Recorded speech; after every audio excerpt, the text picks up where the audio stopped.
Today, I continue my no multiclassing 2024 rules only series of builds, and we are going to do my very favorite class in the game, the Monk. They got a lot of improvements in 5.5, right, compared to the 2014 rules, but was it enough to raise them up from the doldrums of where they were? You might actually be surprised by the answer.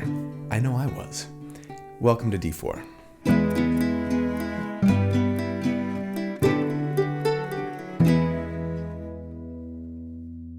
Hey everybody, so here at D4, each week I take a deep dive into character builds for my favorite role-playing games. I like to crunch numbers about them, I like to theorycraft about them, not so that I can tell you the right or the best way to play a character, but to explore one potential way to build them in the hopes of creating a character that's both really fun, but also really powerful to play. So if you also enjoy creating characters for your favorite role-playing games, or if you're just into theory crafting, or if you are just looking for tips or ideas on how to build something that you're thinking about playing, then welcome home. This is where you belong, and I'm so glad you're here. So thanks for watching. My name is Colby. All right, today is the day that I do my first ever in the 5+ year history of this channel full monk build. Does that seem crazy? I've always been very vocal about the fact that monks are my favorite class in the game. I've never done a straight class monk build before. Maybe that says more about my love of multiclassing and the history of the power of the monk class than it does about my love of them.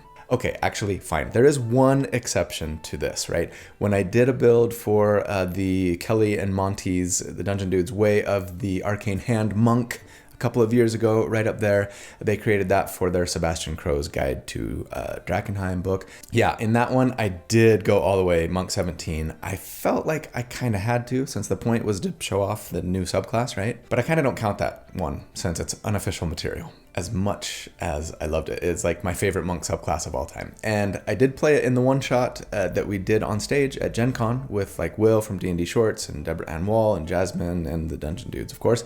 You can watch that on the Dungeon Dudes channel right up there if you haven't. It was tons of fun. Anyways, yes, continuing my series of straight class builds with 2024 rules only today, so no multiclassing and no using anything other than the 2024 Player's Handbook. I feel I need to add that since, yeah, the new Heroes of Faerun book is dropping soon. It might be out already by the time that you're watching this, and there's some stuff in there that's really awesome, but I kind of started this series as a way to compare the 2024 PHB classes to one another to see how balanced they are, right? And since I haven't used any of the new Faerun stuff in the builds I've done for this series so far, it feels kind of wrong to start allowing it now, because that's maybe not a great apples to apples comparison, you know? Don't worry, I will get to those subclasses soon. Okay, so as a reminder, the priorities for these builds are as follows. Priority number 1, make the best monk, in this case, that I can, that's good at doing all of the things that you would generally assume that a monk would be good at. And, you know, what would we think that a monk should generally be good at? I'd say most of us would want them to be a solid frontline martial, probably a martial artist, damage dealer who can hurt enemies and disrupt them as well, ideally making it a little tougher for the bad guys to get to the squishier party members via stuns, maybe pushing or knocking prone or grappling, right? To just kind of disrupt enemies and make their lives a little bit more difficult. They're damage-dealing disruptors who can also, hopefully, provide some skill utility, even potentially serving as a scout thanks to their emphasis on dexterity and lack of noisy armor, even though they lack expertise, right? I'd say that as a frontline character, our expectation is that they'd be relatively tanky too, if not because they're just so beefy, then maybe just because they're really hard to hit. So I will say that the monk that we are building today is going to be able to do all of those things as well as or even better than most monks, and they'll also get a nice smattering of support and debuffing potential added to the mix for some additional versatility. The second priority for these single class builds though is going to be, damage. After taking care of priority number 1 as best we can, how far can we stretch the damage on this build working within the constraints that we've placed on ourselves? Some of you believe that Monk's damage is way better in 2024 than it was in 2014. I absolutely agree that it's improved, but I worry it maybe hasn't seen as much of an increase as some other pure martial classes. Barbarians, fighters, right? But my biggest complaint about monk damage tends to be that it doesn't scale as well as it needs to.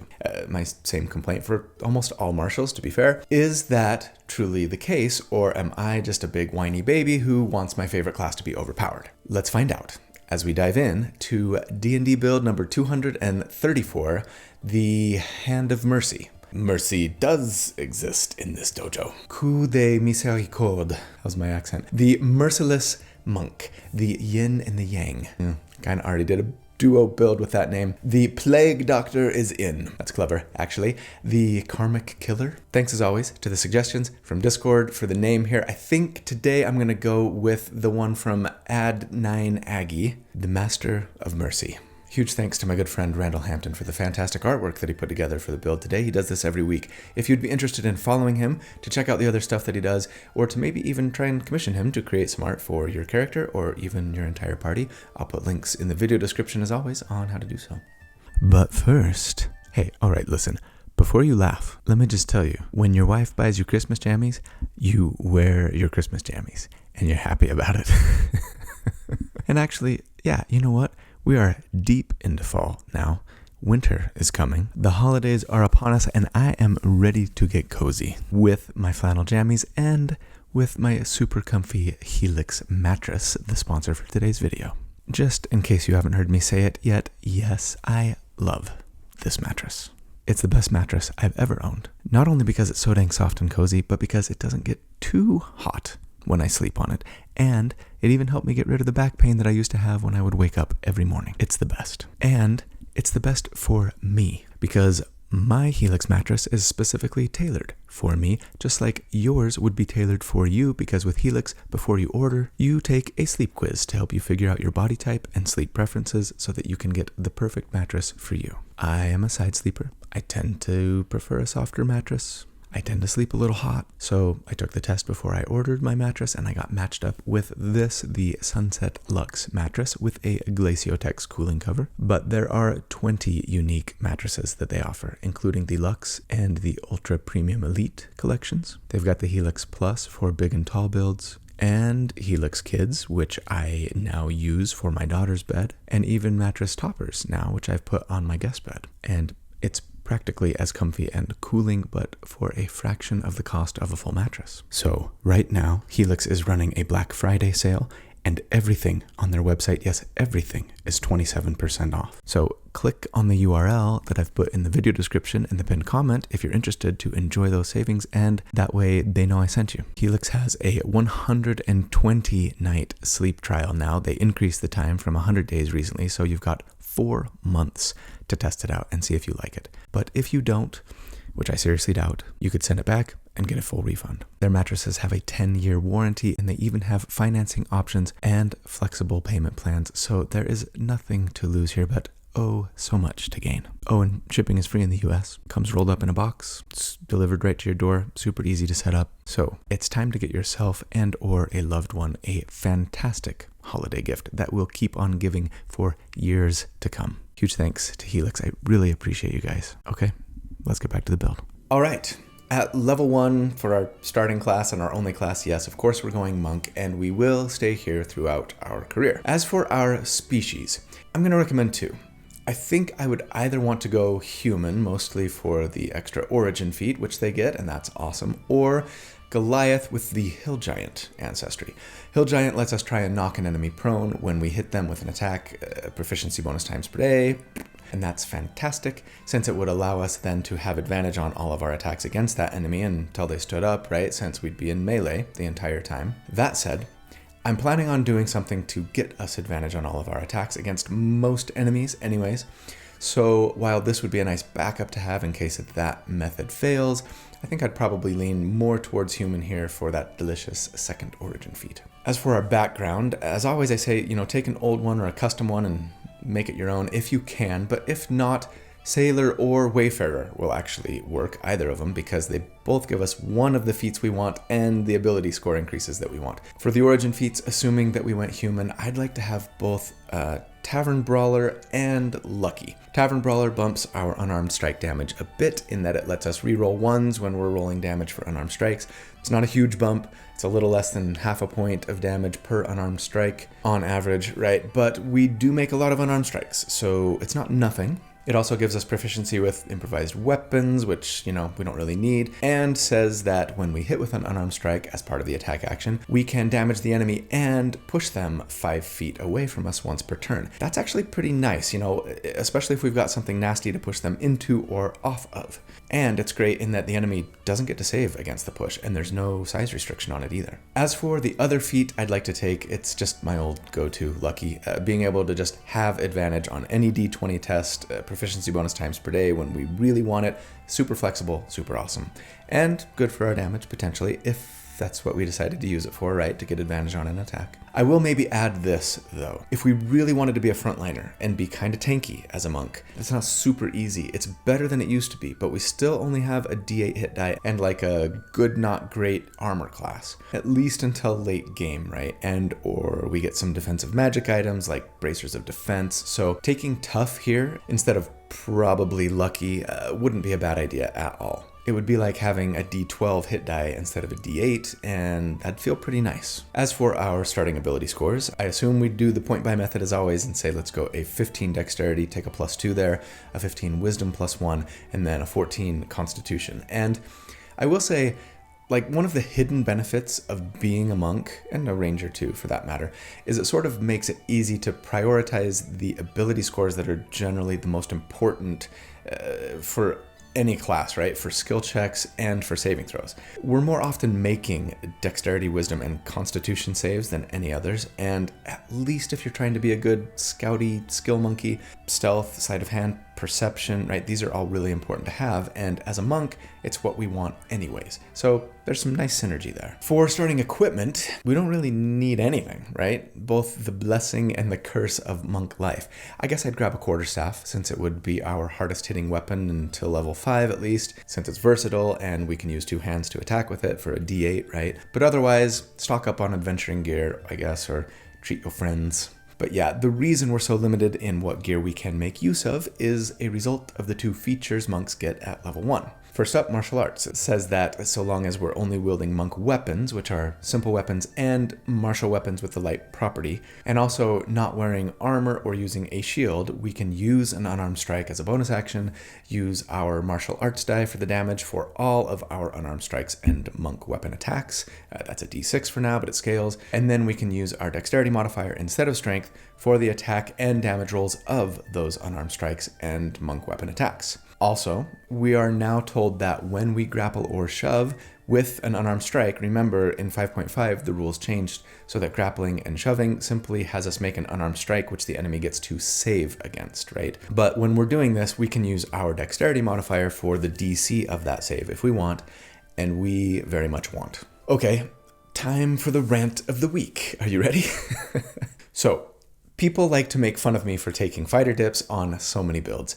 I'm especially guilty of doing this for caster builds since it gives us 2 things we very much want: armor proficiency and constitution saving throw proficiency for concentration purposes. But here's the thing. A single level of fighter might be even better for monks than it is for casters. Because even though they are clearly designed to be melee fighters, with maybe one exception in the elements monk, and even though they are pure martials, just like barbarians or fighters or rogues, the latter 2 of whom get at least a 1/3 caster subclass option, right? Monks don't get any weapon masteries or fighting styles.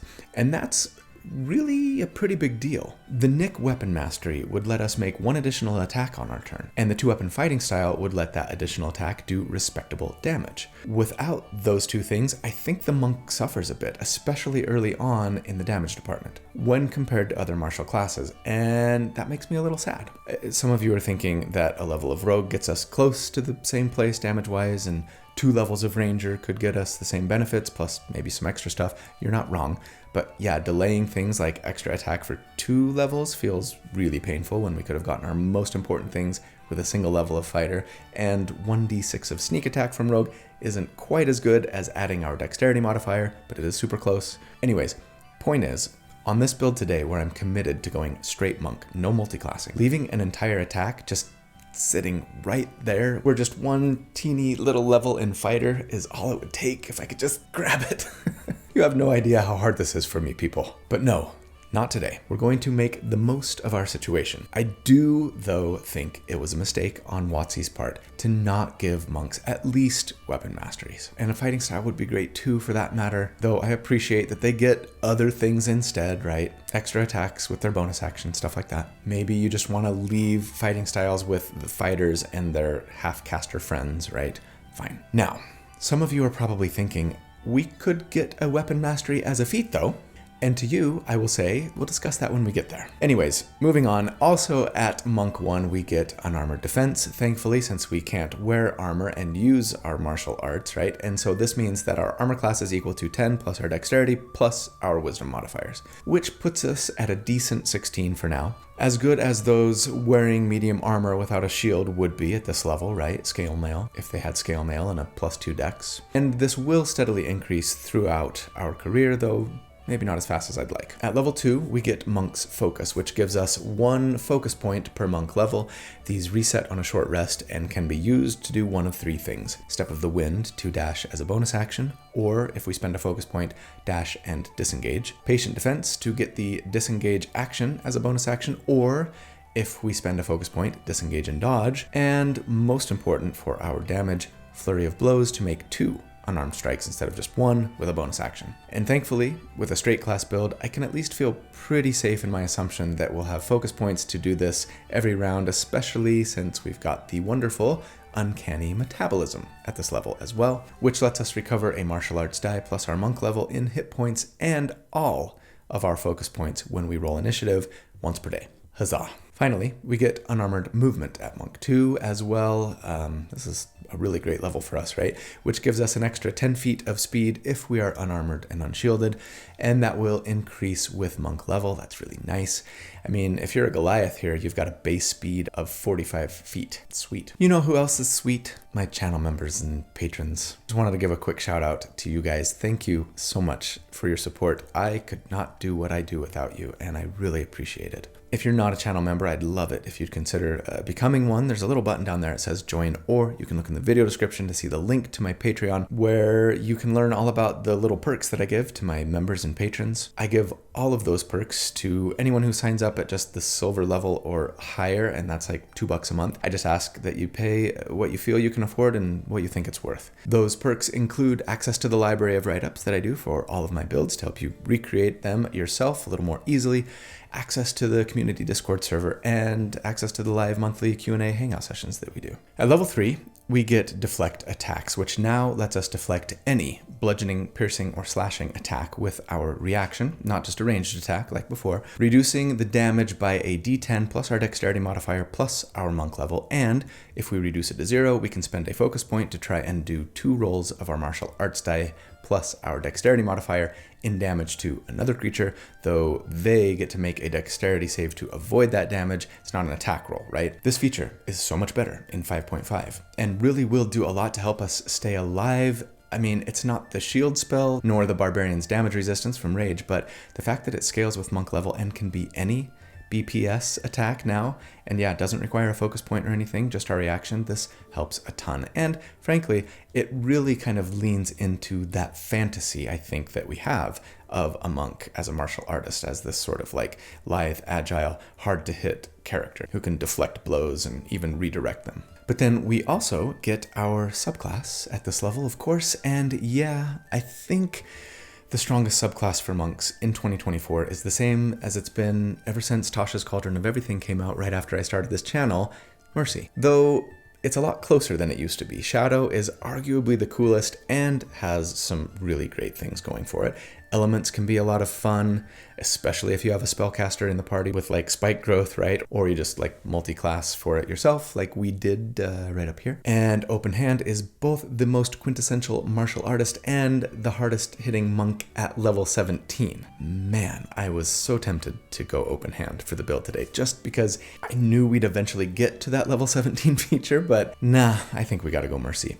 I think it's the best single class monk damage dealer for the first 16 levels anyways. and it brings some really nice support and enemy debuffing with it too that the other subclasses just don't get. So I think it takes the cake for both versatility and damage. And here we are. As a Mercy Monk then, we get 2 features at this level. Hand of Healing lets us spend an action and a focus point, or lets us just replace one of our Flurry of Blows attacks to instead touch a creature and heal them by our martial arts die plus our wisdom modifier. Nice little bit of triage emergency backup healing there. Probably best used to bring an ally back from unconscious when they go down, since it's not like a massive heal or anything. Or, right before a short rest, you're going to get your focus points back, somebody's really hurting, they don't have a lot of hit dice, heal them up with this, and then take a short rest and recover your points. Great to have. And then we also get a Hand of Harm, which says that if we hit with an unarmed strike and deal damage, so not when we grapple or shove, I guess,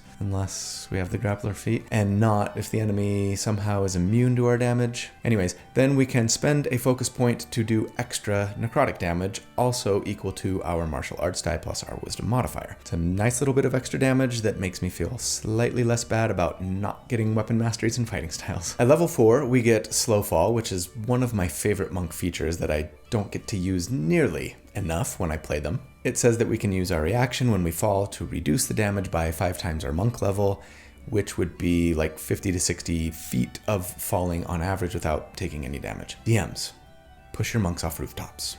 And then we get our first general feat, and I think we gotta go grappler here. Wait, what? After all that whining about weapon masteries, why not just take the weapon master feat? All right.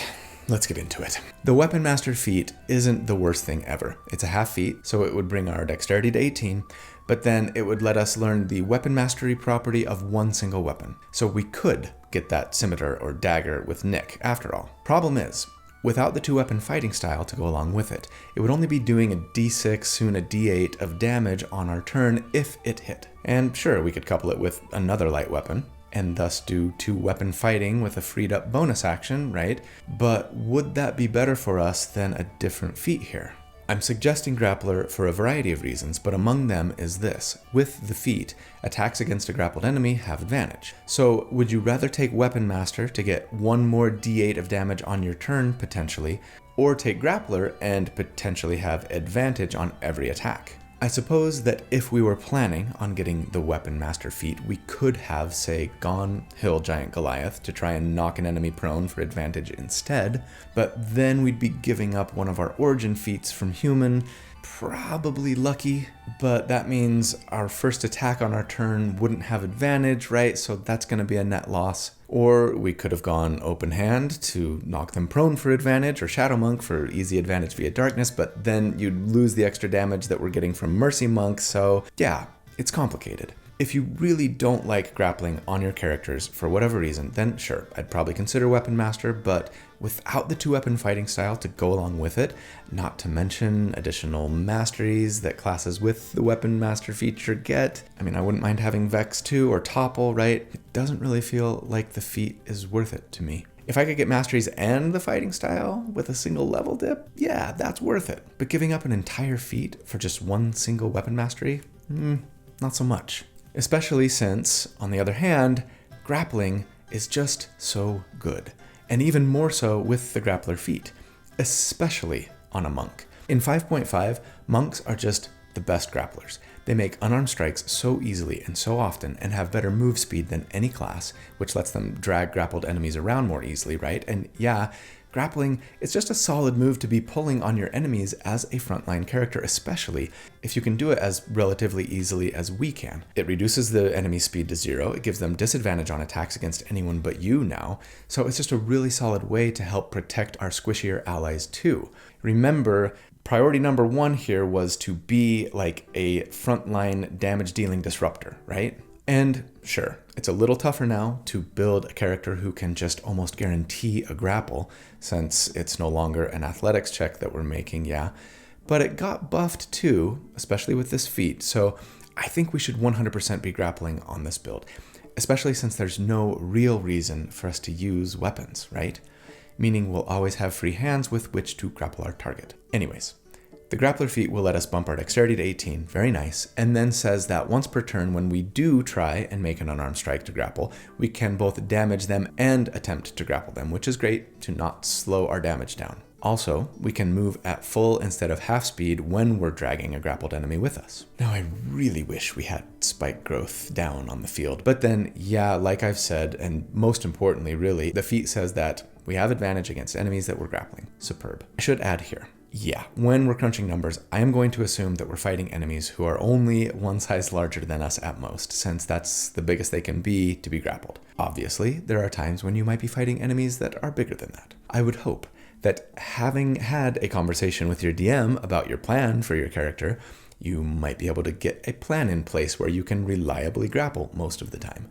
Whether that's because your DM just isn't constantly throwing huge and gargantuan enemies at you, or because they're allowing you to buy or craft potions of growth, shouldn't be that expensive or time consuming anymore, or getting you a magic item that lets you grow in size, etc., etc. If you're constantly fighting enemies who are too big for you to grapple, then the damage numbers that I present will take a bit of a hit, particularly at the higher enemy ACs. Same with those who have a really great saving throw against your grapple attempt, right? I don't think this invalidates the build by any means, and there are plenty of other ways to get advantage in game. Our luck points, a friendly familiar, maybe you play with the flanking rules or have an ally casting fairy fire, or someone else is knocking enemies prone regularly, etc., etc., etc. Just be aware of our assumptions, and as always, discuss your build and your hopes with your DM before you bring this character to their table.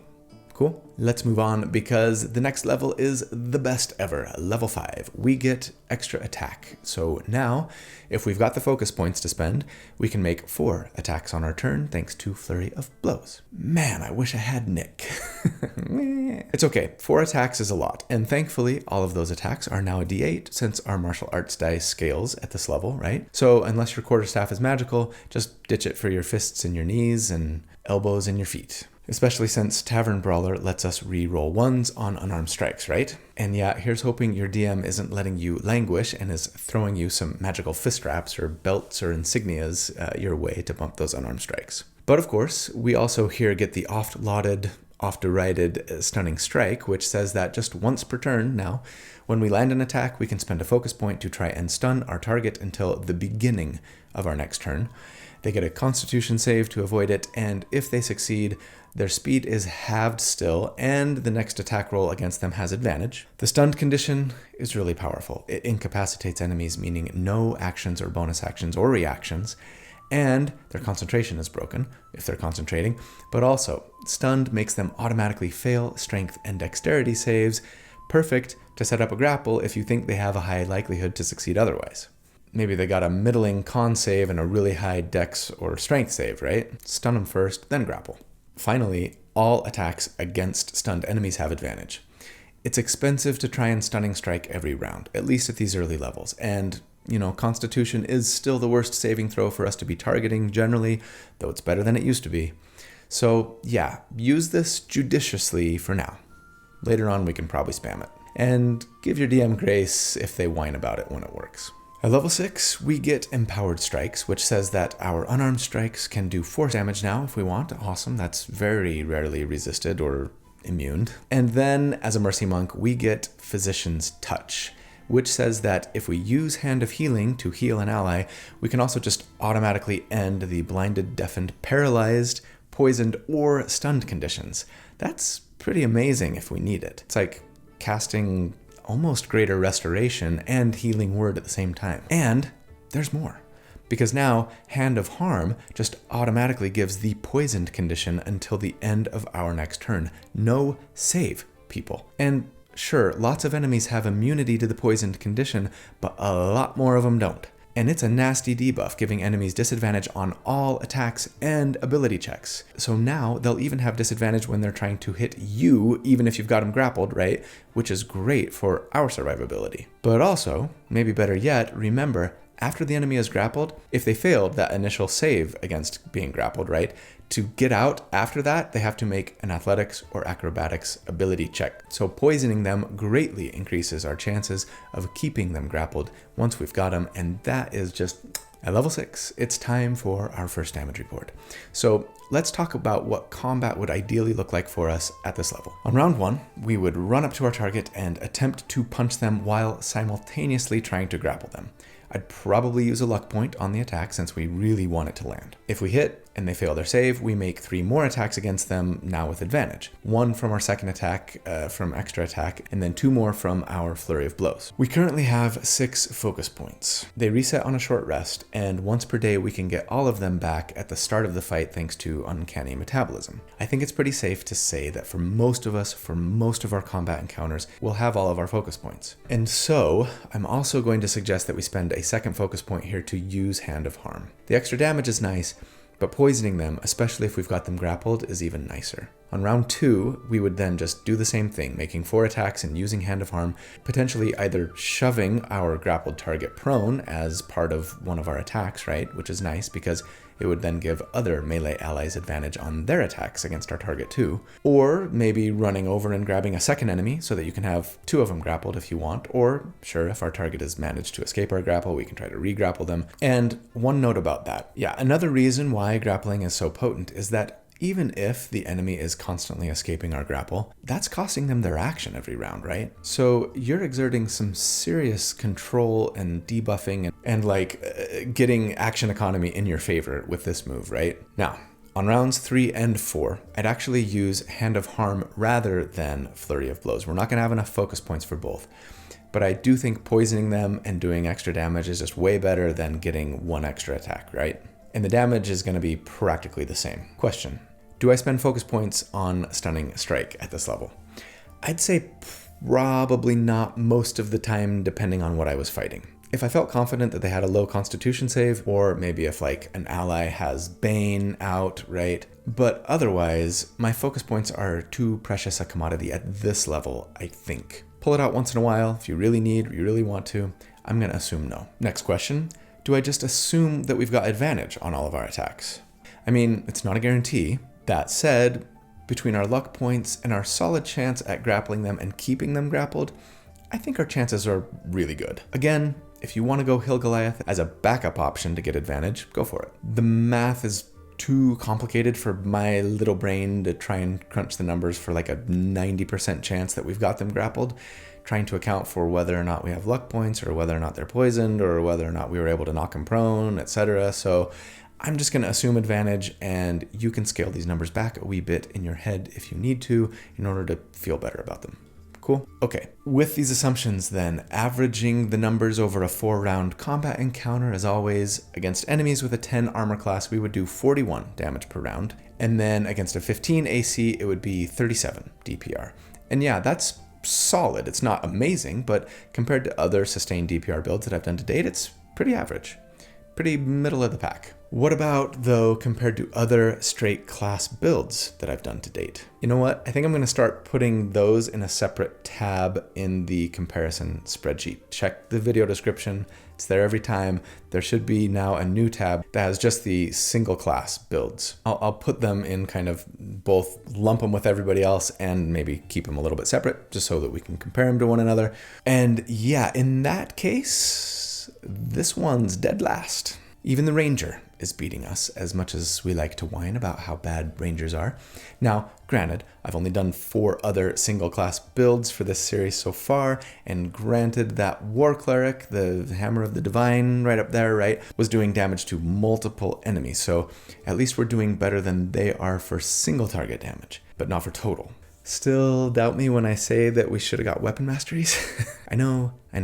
It's not all about damage. We're bringing lots of other cool stuff to the table with us, and I'm grateful for it. And we'll get some scaling as we go. Let's see if it's enough to get us out of last place, shall we? At level 7, we get Evasion, which lets us only take half damage if we fail a dexterity save against something like a fireball, and no damage if we succeed. Here's hoping you get lots of fireballs and exploding spike traps sent your way so that you can feel cool. At level 8, we get another feat, and yeah, similar to that full Ranger build from a couple of weeks ago, and really most builds, if I'm being honest, I guess, I just really hate having to choose here. There are so many half dexterity feats that I would love to have. Chief among them, of course, Weapon Master. and Mage Slayer, right, etc. But yeah, I think even now, I probably wouldn't be taking Weapon Master. Monks just get so much out of having both a high dexterity and a high wisdom, especially mercy monks, right? That I think I would just bump dex at 20 here and cap it so that we can start working on wisdom as well as soon as possible. But I wouldn't fault you for wanting to take Weapon Master and then like maybe Mage Slayer after that, right? Getting that extra D8 attack once per turn would be nice. If we're grappling, it gets a little complicated because we need at least one free hand. So now we're maybe weapon juggling, right? Which some DMs might frown on. And yeah, the weapon attacks aren't going to benefit from Tavern Brawler. It's not a huge deal, but it's worth keeping in mind. And it would slow down our dexterity progress and then slow down our wisdom progress later, right? Which, yeah, will actually impact, our stunning strike DC, our heals, our damage from Hand of Harm. So I think in order to make like the best monk, capping dexterity at this point is just the way to go. Especially also because I can't help but think that the likelihood of you having like a really great unarmed strike enhancing magic item is very high at this point. And so, trying to now start incorporating weapons that might not necessarily be magical or at least as good is going to be awkward. So yeah, it just feels cleaner and better to focus on our dexterity and wisdom from this point on for me. At level 9, we get acrobatic movement, and this is my least favorite monk level in 5.5. Acrobatic movement is super cool. It's just the only thing we get at this level, right? Other than an additional focus point, I guess. I mean, it lets us run up vertical surfaces and across liquids on our turn without falling, but kind of like slow fall, I just don't see it actually get used in game all that often. I will say this. I've seen plenty of people argue that having this now would let you grapple a creature, run up a nearby wall or tree with your grappled target, and then just fall, dealing like damage to them, right? But taking no damage yourself thanks to slow fall. Should I try to take advantage of that tactic with the build today? I'm gonna say no, for a couple of main reasons. First, I have no idea if you're gonna have any tall walls or trees or cliffs in your combat encounters, and so it seems really tenuous to just assume that you'll be able to do this every round. You're likely to have at least some kind of surface you can run up, but if you're inside a building or a cave, that might only be 10 feet high, right? And you can only use slow fall once because it requires your reaction, so it's not like you could just run up and fall off of a 10-foot wall like over and over again without taking damage and falling prone yourself. But second, and probably more importantly, I'm just not sure that even if you did always have a 40 to 50 foot vertical surface nearby to run up, that most DMs would allow it.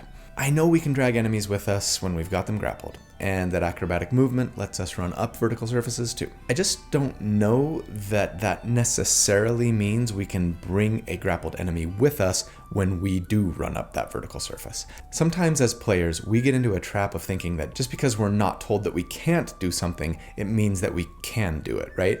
Chris, Treant Monk, put out a fantastic video on this years ago. Look it up if you've not watched it. Yeah, it seems to me like we can run up walls and across water because we are almost like transcendentally light and quick. But if we introduce some 200 or 500 pound large creature into the mix that we've got grappled, I just don't know if this feature works anymore, And just because it doesn't say that we can't bring grappled enemies with us when we run up vertical surfaces doesn't necessarily mean that we can. Ultimately, it would be up to your DM, but I have a hard time believing that even most would allow this. Maybe I'm wrong. Maybe I need to do a poll on this. Feel free to argue about it in the comments. And sure, I've done like a similar thing where I was grappling and flying into the air and dropping creatures before, right? The dive bomber build right up there. That was a lot of fun. So why not do it here? I don't know. That was a lot of fun, but very circumstantial, pretty gimmicky, and I just didn't want to be gimmicky with the build today. Maybe I'll change my mind and try and do a build around this tactic in the future. Maybe you can convince me.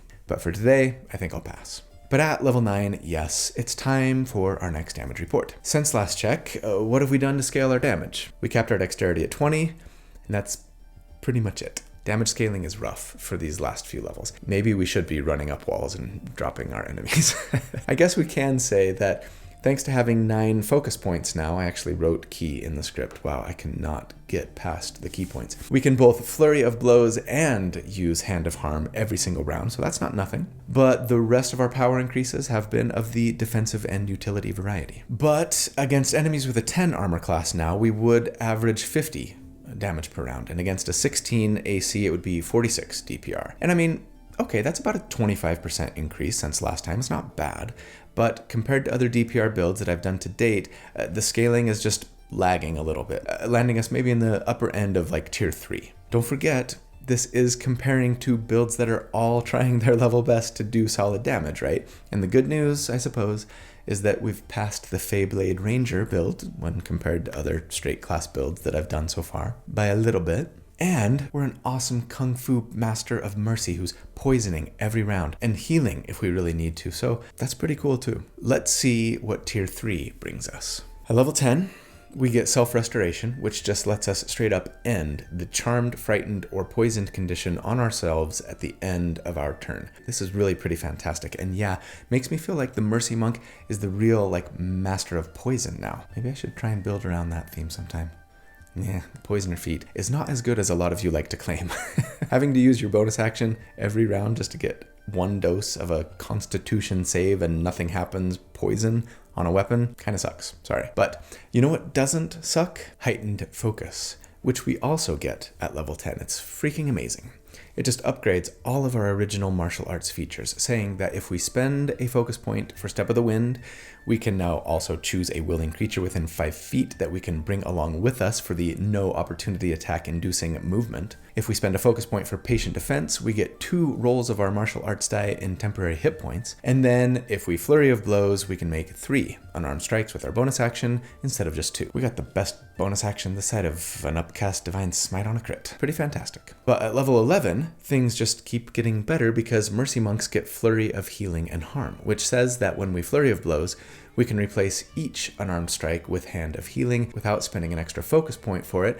And since our martial arts die goes up to a d10 at this level, that's potentially 3d10 plus 9 healing with our bonus action now, distributed to 1 to 3 allies if we need to. That's some solid potential healing there, and especially considering that it also can end a bunch of nasty conditions. We're also told that when we hit with Flurry of Blows and deal damage, we can use Hand of Harm without spending an extra focus point.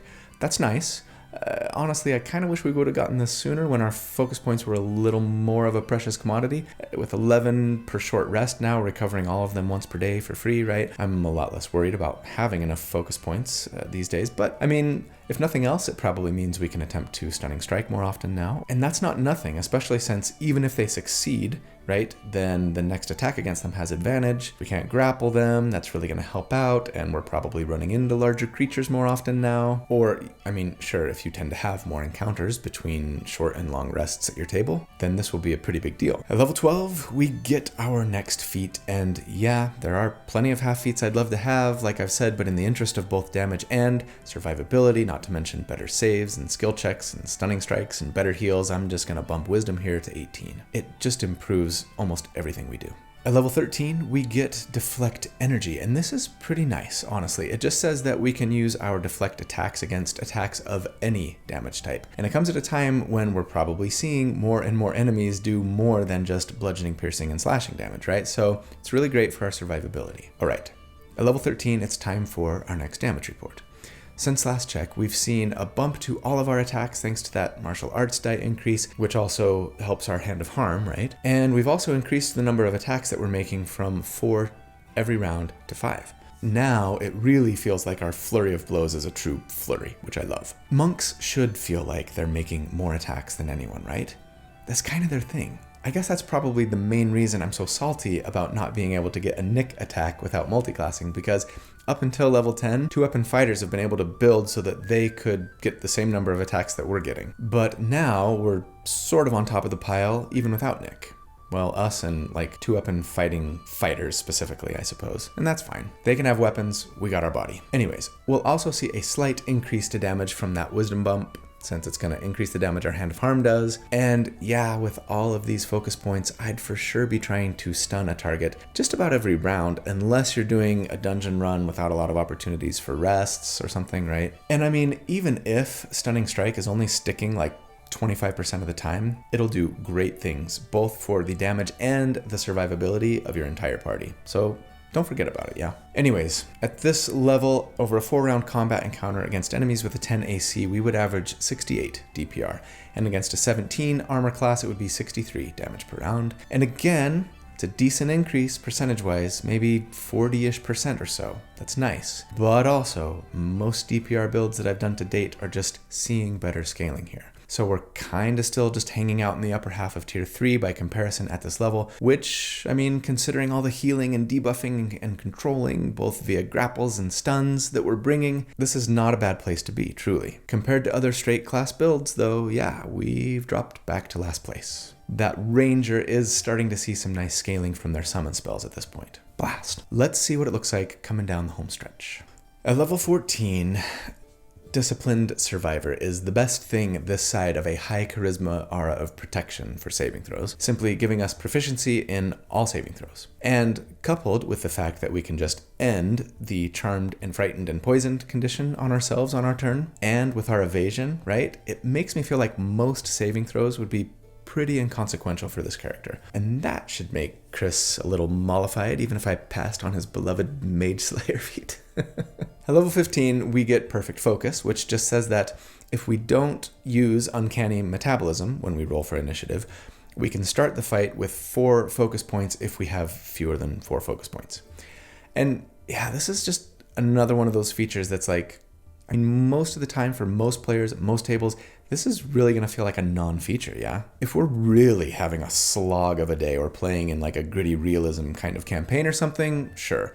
But yeah, with 15 focus points now, it's hard to imagine ever starting a fight with fewer than 4, for me. Unless, I guess, we're using them to heal our allies a lot between combat encounters or something. I kind of wish WotC would have given us something else here at this level. It'll be nice when we need it, but most of the time we just won't, I think. And I really don't like features that work that way. Level 16, we get another feat, and yeah, I'd say let's cap our wisdom at 20 here for all of the same reasons that I wanted to raise it at level 12. But then finally for us at level 17, let me actually reiterate again here that if I were starting this character at level 17 or higher, or maybe if I were starting it at like 15, I knew that we were going to get to level 17, I'd rather be an open hand monk than a mercy monk. Their level 17 subclass Capstone is the best of all monk subclasses and would be a massive damage increase for us. Plus, it's just the coolest feature of any monk class or subclass feature, period. Setting up vibrations and being able to end them for massive damage is just so cool. But I wanted the character to be as strong as possible for levels 1 through 17, not just at 17, right? So yeah, in that case, I think Mercy Monk still wins. And frankly, thanks to the awesome support and debuffing potential that we get as a Mercy Monk, we might still win, even at 17 and beyond. But for us, our capstone feature is Hand of Ultimate Mercy, which says that once per day, we can use our action and 5 focus points to resurrect someone who's died within the last 24 hours, even removing conditions on them.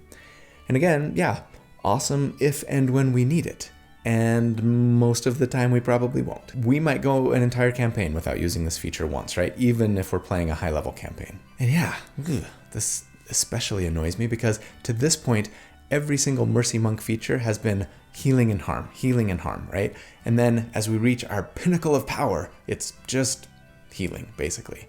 And we might not ever need it. It's a bit of a head scratcher for me, but yeah, if we do need it, it could totally save the day. And hey, at least our martial arts die gets a bump here as well to a D12, so we do get something that's useful for us. But that then brings us to our final damage report. Since last check, the only real increases to our damage have come in the form of a wisdom score increase of 1 and a martial arts die increase of 1 on average, right? Ouch. Don't get me wrong, proficiency in all saves is nice, but the other features we've gotten are things that are mostly going to go unused, and that bums me out. But let's see what our damage looks like. Averaged over a 4-round combat encounter now against an enemy with a 10 AC, we would do 76 damage per round. and against an 18 AC, it would be 71 DPR. Meaning, through endgame, we're seeing our smallest damage increase of our entire career, both from a flat numbers perspective and a percentage perspective. Compared to other DPR builds that I've done to date, we are just about dead last here. Worse even than the all-day build that was using 0 resources in a fight. Worse than the Beastmaster Ranger. Yeah, it's a little rough from a damage perspective, but does that mean the character sucks? I don't think so.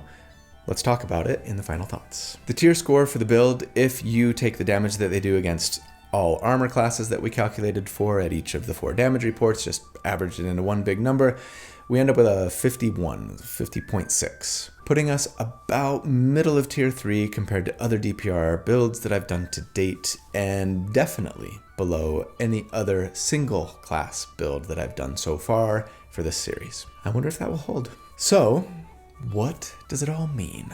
I'm gonna say this. In the 2014 rules, I think most in the optimizing community agreed that the monk was mechanically the weakest class in the game. When we saw the changes to monk that were coming in 2024, we were all so ecstatic at how many improvements and buffs they were getting. We kinda all jumped for joy and celebration, right? They fixed monks! I even recorded a video with Treant Monk that had that line as the thumbnail. And as a certified lover of monks, I was probably as happy as anyone about all the positive changes. That said, I was still a little bit nervous as I went into this video, right? That despite the changes in the right direction, we might not be in as great a place balance-wise with the class as I'd like to be. And the more monk builds that I've done on this channel, the more I've kind of seen those fears realized. To date, the hardest hitting monk I've managed to build is the Mantis of Mercy, which relied on a Thri-Kreen species, not playable at all tables, and some fighter multiclassing. And that build is currently below average compared to other sustained damage builds that I've done. Does this mean monks are broken and worthless? No, not even close. They can bring a lot to the table aside from damage, even when you go straight class like I've done today. And maybe especially as a straight class Mercy Monk, right? You can hit, heal, debuff, and control, and absolutely look cooler than anyone while doing it, running on water, catching arrows, landing on your feet, even when falling from 50 feet in the air. But if we're talking just damage, yeah. Sorry to say, monk fans, myself included, that despite the buffs that we got in 5.5, we've still got a ways to go to keep up with even other marshals. And maybe especially if we're talking just straight class builds, right? I might argue that monks suffer more from not being able to multiclass than any other class. A single level of fighter on this build would have gotten us, depending on the level, around 20% more damage. Now, we'll see if this continues to be the case as I get through more of these straight class builds, right? We might find that other classes suffer even more without being able to multiclass. One thing that's maybe a little ironic. A few weeks ago, I was making the argument in that War Cleric build, right? The Hammer of the Divine, that I got frustrated at the way that the formula for doing great damage in D&D seemed to always be make lots of attacks and then find ways to add damage to each of those attacks. Well, here we are as a monk making more attacks per round than almost anyone can, and yet we're falling behind damage-wise. The reason, of course, is that we're missing the other half of that formula, right? Lots of attacks, but that don't benefit from spells or rage or great weapon master-like feats for us to take advantage of, don't actually end up doing a ton of damage just by themselves. As I think evidenced by the fact that the one-hit wonder build that I did a few weeks ago is easily outpacing this one damage-wise, yeah? Granted, they were using more resources, but still. Now, sure, since we do get to make more attacks than almost anyone, and they're all unarmed strikes, if you can get a really solid magic item that significantly buffs your unarmed strikes, something like a Flame Tongue Fist Wrap, right? You would get a ton of power from it. More than most classes would get from their magic weapon, yeah? So that's something. But I mean, since 2024 came out, I've been saying that I thought the Dungeon Dude's homebrew monk subclass, that Arcane Hand monk I was mentioning earlier, was probably too powerful now. This is making me second guess myself. I might have to do an Arcane Hand 2.0 to test out that theory. But hey, it's not all doom and gloom. It's not all about the damage, I know. Let's keep repeating that mantra, right?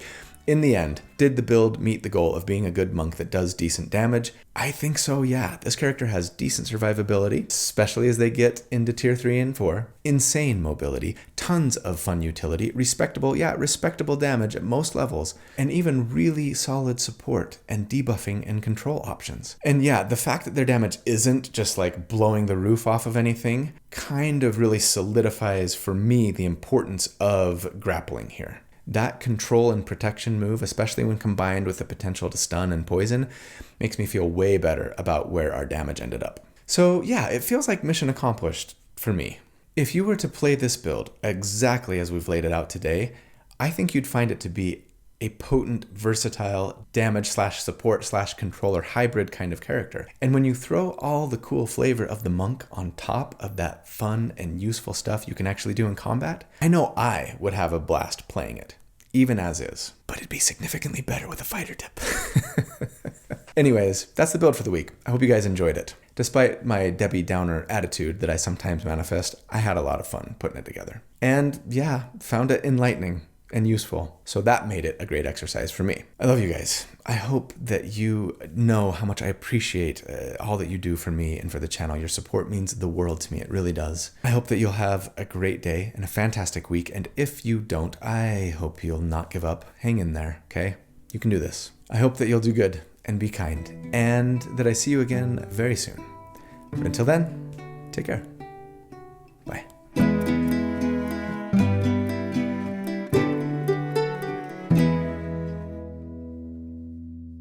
Nowhere in the corridors of pale green and grey, nowhere in the suburbs in the cold light of day, there in the midst of it, so alive and alone, words support like bone, dreaming of Mercy Street, where you're inside out, looking for mercy, in your daddy's arms again.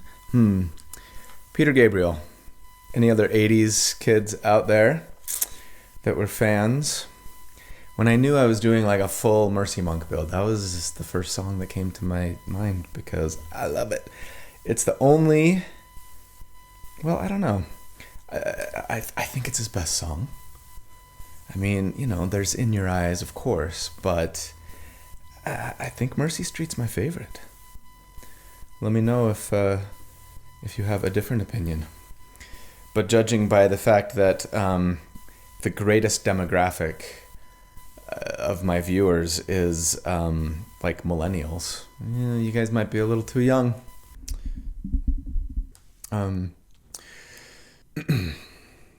Coup de misericordiae.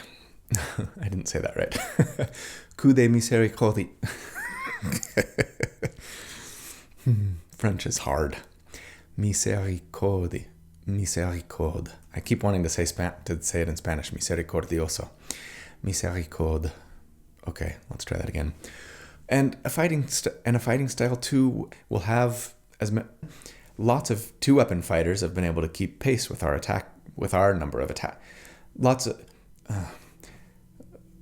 on average on 2-weapon fighters. 2-weapon fighters. Wow.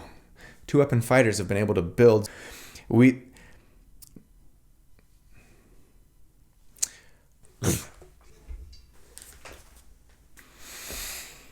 Spoiler warning, it's not.